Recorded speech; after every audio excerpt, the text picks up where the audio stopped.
Você vê horas iguais o tempo todo? Ou está pensando num problema há muito tempo e do nada aparece alguma frase que parece falar diretamente com você?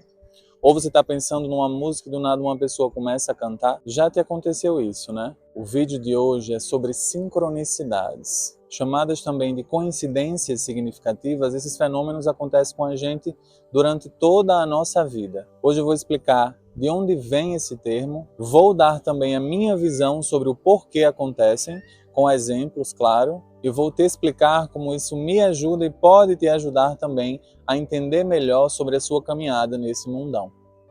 O vídeo vai ser dividido nesses 4 capítulos que eu vou deixar aqui na tela para vocês verem. Primeiro, o que é sincronicidade e de onde vem? Segundo, Jó 33:14, pois Deus fala de um modo e ainda de outro, embora o homem não perceba. Terceiro, o limite do significado, como evitar o auto-engano.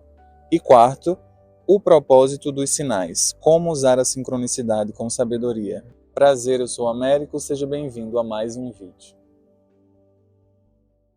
Indo direto ao ponto, basicamente, sincronicidade é quando 2 ou mais eventos coincidem e significam algo para a pessoa que vivenciou ele. Essa coincidência significativa sempre vai sugerir um padrão, por isso esse nome sincronicidade, porque sugere uma sincronia. Lembra dos exemplos que eu dei no início do vídeo? Vamos supor que você está pensando num problema dificílimo de resolver. Esse fenômeno em si, de pensar muito sobre o problema, não significa nada. Só que aí, do nada, você abre uma revista em uma página aleatória, numa clínica que você foi pelo acaso, e nessa página que você abre está a resposta ou a solução daquele problema que você tanto tinha pensado. Ou seja, é só a partir desse segundo fenômeno que a gente pode ver um padrão e pode chamar isso de sincronicidade. Capítulo 1. O que é sincronicidade e de onde vem? Então, meus queridos, como é que vocês estão? Eu estou bem de boa, estou aqui na minha pracinha, que eu sempre venho gravar os vídeos. Estou gravando sobre um tema que é muito especial para mim, muito interessante falar sobre isso. Espero que vocês estejam bem. Dando uma introduzida rápida, o termo sincronicidade se tornou mais famoso através de um cara bem simpático, suíço, que herdou o nome do avô. Eu estou falando do Carl Gustav Jung, não sei se é assim que se fala o nome dele, mas eu acho que é. Esse cara aqui, ó. Vou colocar em algum lugar da tela a cara dele para vocês verem. O Jung era um discípulo ferrenho do Freud, só que em algum momento o Jung passou a não concordar completamente com a teoria freudiana. Eles dois romperam depois de uma conversa de não sei quantas horas, uma conversa inclusive famosa para quem estuda sobre. Depois dessa conversa, eles romperam e um tempo depois o Jung criou a psicologia analítica. Vou fechar aqui que está muito frio. Dentro das teorias psicológicas, a teoria do Jung é uma das que mais conversa com o misticismo de uma forma geral. Questões como self, inconsciente coletivo, arquétipos e outros termos dos seus estudos se popularizaram muito nesse meio. A psicologia analítica geralmente não se estuda dentro da faculdade de psicologia, pelo menos eu não estudei. Tanto por não ser considerada uma das grandes forças dentro da psicologia, quanto pelo seu teor mais metafísico. Se a psicanálise já gera polêmica dentro do meio psi, que dirá uma abordagem com temas tão diferentes do comum como a psicologia analítica do Jung. No que se refere ao assunto que interessa para a gente, o Jung levou mais de 20 anos para publicar sua primeira obra mais completa sobre sincronicidade, um livro chamado Sincronicidade, um princípio de conexões acausais. O conceito de sincronicidade do Jung tenta explicar de uma forma mais científica um fenômeno que há tempos é falado por diversas culturas e em diversos momentos da civilização humana. Afinal, essa ideia de que tudo está conectado e de que de alguma forma o universo responde a algo não é exclusivo da psicologia analítica. Filosofias espirituais antigas e até textos religiosos falam sobre isso. Esse é considerado um dos conceitos mais complexos da teoria junguiana, porque ele carrega uma densidade estrutural muito grande e ao mesmo tempo um teor metafísico muito grande também. Quem já estudou Jung sabe que o cara adora um calhamaço. O cara é uma máquina de escrever. Nesse vídeo eu não vou falar da parte teórica mais densa. Vou deixar aqui na descrição um artigo que fala sobre a sincronicidade e caso você se interesse nesse âmbito mais teórico, aí sim você vai buscar os livros dele, tá bem? A minha intenção aqui é falar o mais transparentemente possível. Capítulo 2, Jó 33:14. Pois Deus fala de um modo e ainda de outro, embora o homem não perceba. No vídeo que eu falo sobre estar perdido, vou deixar o card aqui para vocês, eu falo sobre as formas diferentes que o mundo e que a vida tem de se comunicar com a gente. Inclusive, se você não viu esse vídeo, vale muito a pena ver antes desse. As sincronicidades são também ferramentas que a vida usa para se comunicar com a gente. Você pode chamar de Deus, de fonte criadora, de deusa, você pode chamar do que seu coração se sentir melhor. Mas alguma coisa no universo, ou nos universos, se comunica com a gente. Essa é uma afirmação que parte, é claro, da forma como eu vivencio e vejo as coisas. Mas fala a verdade aqui para mim. Você nunca viveu isso? Ai, Américo, mas por que Deus, com tanta coisa para fazer, com fome no mundo, com o planeta entrando em colapso, com tanto problema para resolver, ia querer entrar em contato comigo? E a resposta disso é simples, porque Deus cuida não só das suas grandes criações, mas das pequenas também. Embora comparados à imensidão do cosmos, nós sejamos insignificantes, está lá na Bíblia, em Mateus, que até os nossos fios de cabelo foram contados. E está lá no Kybalion, a lei da correspondência. Tudo o que está em cima é como o que está embaixo. Dentro das nossas realidades, nós somos muito importantes também. Um parêntese aqui, eu sei que eu falei no Kybalion do nada. Para quem não sabe, o Kybalion é um livro que foi publicado há mais de 100 anos e traz nele as 7 leis herméticas que regem o nosso universo. Se calhar no futuro eu faço um vídeo só sobre isso. Mas voltando, o erro que impede muita gente de acessar outras partes da consciência é ainda ter aquele pensamento de que Deus é um homem caucasiano de barba branca, com a voz grossa, tipo a de Cid Moreira, que está lá sentado num trono que atrás dele tem um fundo de nuvens. Não, gente. Eu vou citar aqui outra lei hermética do livro que eu acabei de falar, do Kybalion. Lei da vibração. Nada está parado. Tudo se movimenta, tudo vibra. Ou seja, das partículas mais pequenas e invisíveis à nossa percepção, até as estrelas mais flamejantes do universo, tudo está em movimento. E quem é que dá vida para essas coisas ficarem em movimento se não Deus? Deus está em todo lugar, todo mesmo, nas partículas que formam o fone de ouvido que você está utilizando para me escutar agora, na água que você toma, nas celulazinhas que formam o seu apêndice, em tudo. Não sei se vocês já pararam para estudar, mas a teoria das sincronicidades do Jung casa muito bem com a teoria do monismo não dual, do Thomas Nagel, e pelo menos a meu ver, com a teoria do entrelaçamento quântico também. Traduzindo para miúdos, essas 3 são teorias que falam em quão arcaico e antiquado é o nosso pensamento de que matéria e consciência estão separados. Desde os tempos antigos, as civilizações já falavam sobre um todo, sobre nós sermos apenas gotas de água com uma consciência de si que nos impede de enxergarmos que nós também somos o oceano. Levando essa reflexão para a sincronicidade, por mais que esses fenômenos pareçam aleatórios,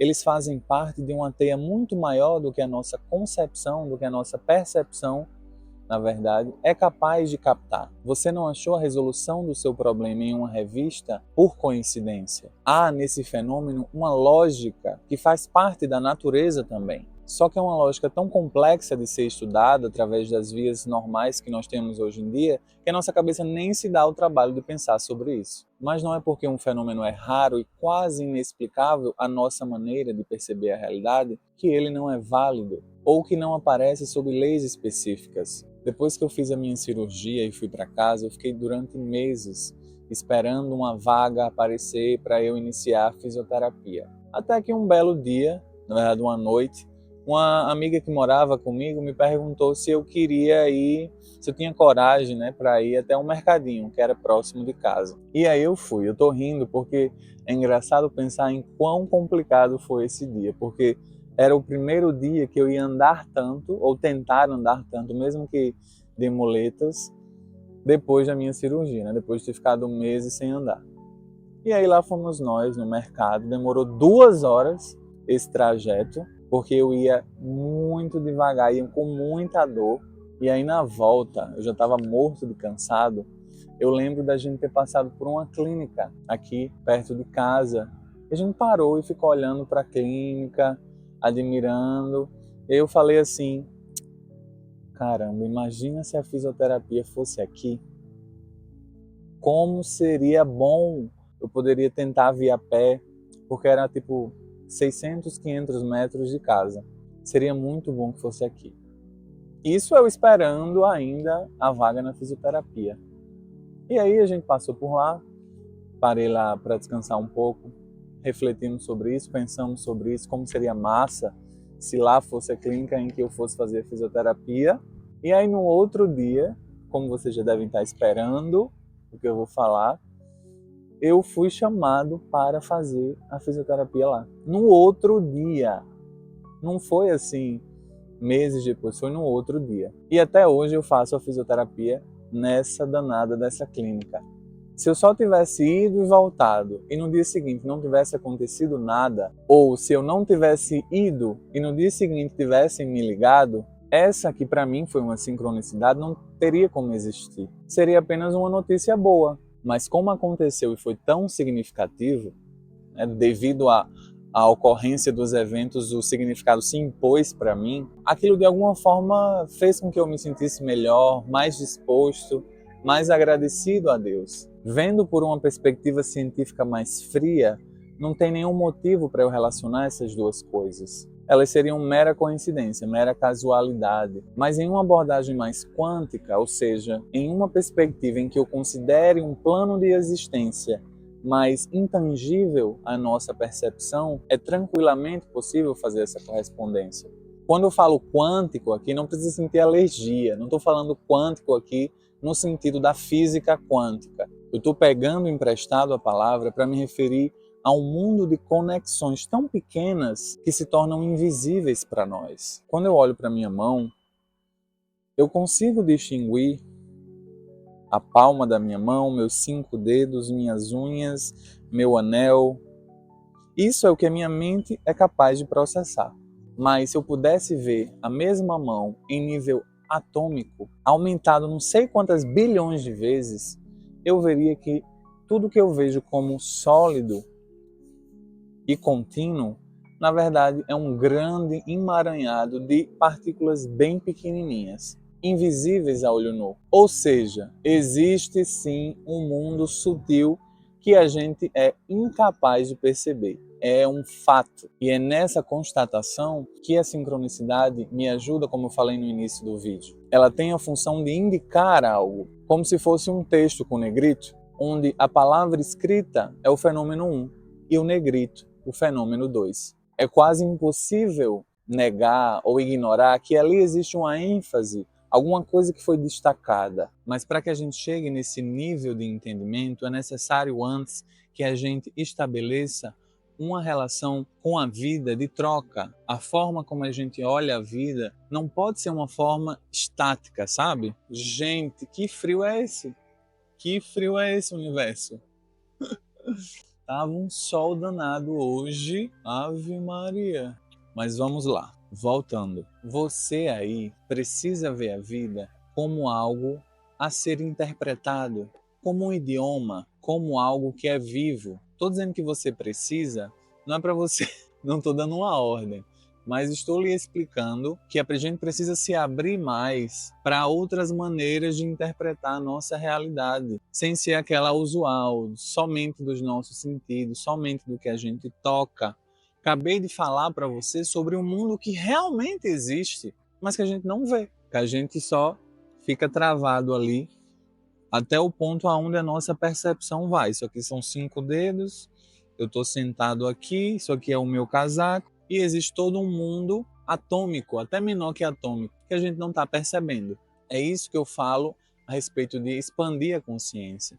É para a gente observar as coisas de maneiras diferentes. Se a gente vê a vida como algo parado, apenas como o passar dos dias ou apenas como um aglomerado de situações banais, é muito difícil a gente identificar em uma sincronicidade algum significado legal, importante. Porém, se você vê a vida como um sistema dinâmico, cheio de conexões sutis, fica muito mais fácil você perceber padrões em acontecimentos que antes pareceriam insignificantes.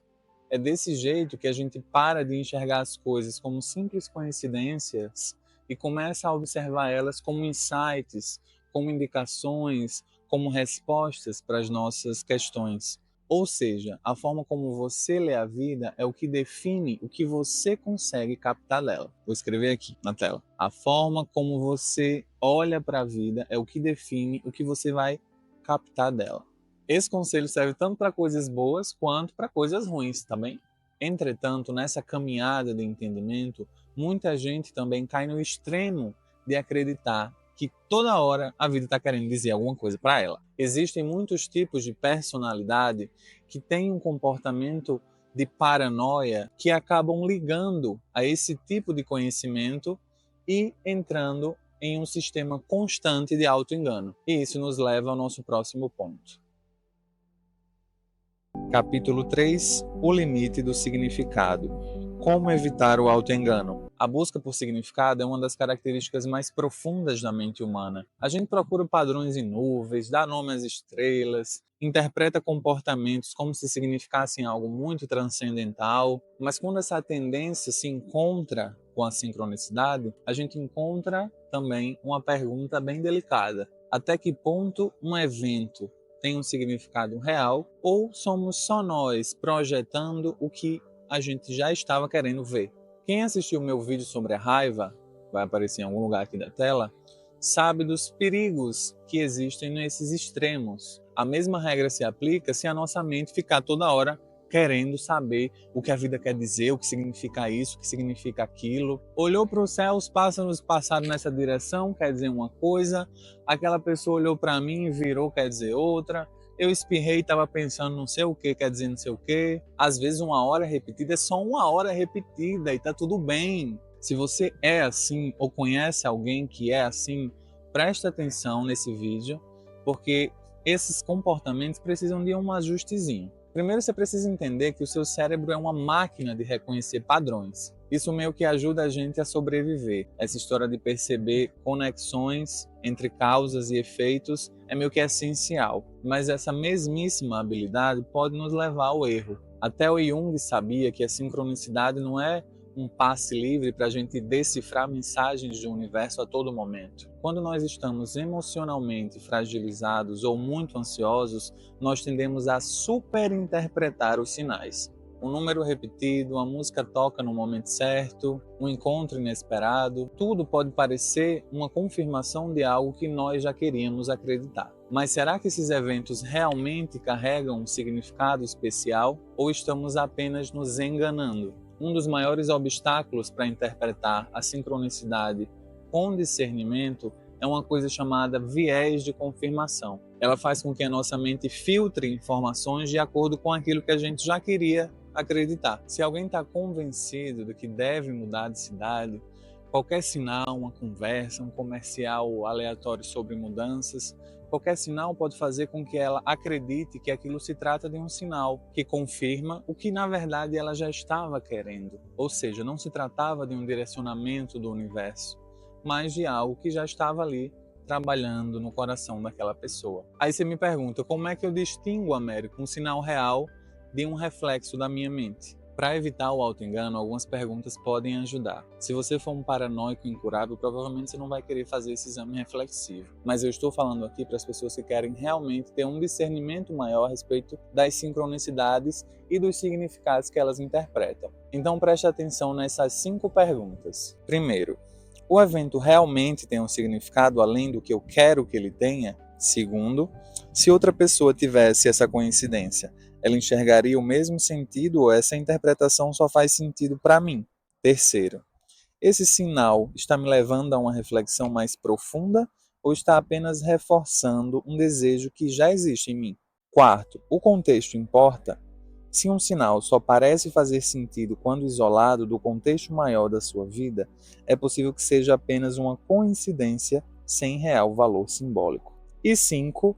Essa coincidência realmente traz um insight novo ou eu estou apenas tentando encaixar um significado onde não existe? Evitar o auto-engano não significa excluir 100% as sincronicidades. O segredo está no equilíbrio, essa palavra eu uso sempre, entre intuição e pensamento crítico. A intuição pode ser uma bússola poderosa, mas ela precisa estar sempre acompanhada ali do nosso lado racional também. A diferença entre intuição e distorção é que a intuição é uma percepção refinada, muitas vezes baseadas em experiências ou em padrões inconscientes e sensibilidade ao ambiente. Ela surge como um insight repentino, mas geralmente é coerente com a realidade e pode ser confirmada por fatos e resultados. Já o delírio, nesse caso, acontece quando a mente começa a enxergar significado em tudo de forma exagerada, distorcendo a realidade e criando conexões que não têm nada a ver. Enquanto a intuição pode guiar decisões sábias, o excesso de interpretação pode levar ao auto-engano e à paranoia, fazendo com que a pessoa se perca em ilusões ao invés de realmente interpretar os significados que a vida está lhe mostrando. A sincronicidade, quando bem compreendida, não é um atalho para respostas fáceis, mas sim uma ferramenta para aprofundar perguntas que a gente já tecia. Nem tudo que acontece ao nosso redor é um sinal, e reconhecer isso faz parte do nosso amadurecimento espiritual e psicológico. Esclarecido esse ponto importantíssimo, nós já podemos ir para o nosso último, mas não menos importante capítulo. Capítulo 4. O propósito dos sinais. Como usar a sincronicidade com sabedoria.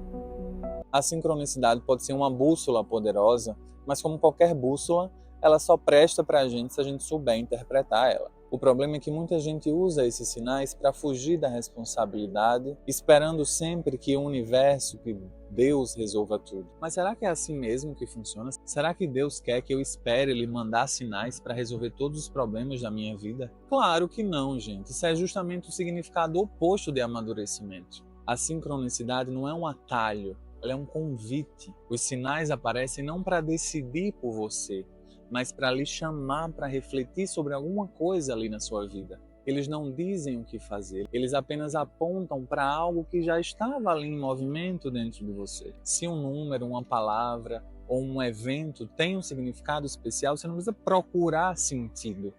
Ele já traz um sentido intrínseco ali. Usar a sincronicidade com sabedoria significa saber diferenciar um significado real de apenas um desejo que a gente tem. Se você quer muito algo, qualquer coisa que aconteça parece alguma confirmação, mas um verdadeiro sinal te provoca, te desafia, te faz ficar assim, como assim? Te faz acreditar em algo novo, não apenas confirma uma coisa que você já queria. Quando eu citei para vocês o exemplo da clínica e da fisioterapia, aquela sincronicidade não estava falando apenas do dia que eu fui fazer a caminhada e do dia que teve a ligação. Estava falando sobre todo aquele tempo de espera, sobre todos os pensamentos que passaram na minha cabeça, sobre todas as dúvidas, sobre toda o movimento que a minha fé fazia.